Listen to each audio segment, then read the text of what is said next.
Mga kabangis at umuulan. Ito yung pinaka ayaw na ayaw namin.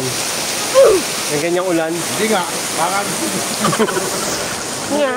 Huwag mo kong siyataan niya. Pero ano, awa na sa shooting kami. Ganyan kalakas yung ulan. Wala tayong magagawa. Di ba pare? Wait a minute. Who are you? Matik. Wala na. Pag ganyan. Ano? Ganyan talaga.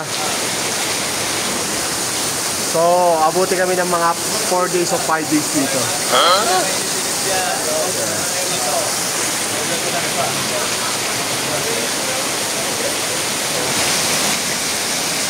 Wala na.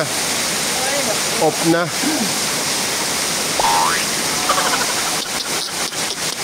Sayang oh. Wala na mga kabangis, off na. Wala na yan. Pahinga na kami. So, 2:30 na, day effect kami. So yun naman sasabi na. So manaman sa manaman bukas sa ulit mga kabangis. Grabe oh. Sayang. Balik tayo sa hotel natin. Balikan kami sa hotel. So yun mga kabangis, abangan nyo yung pagpunta namin sa hotel.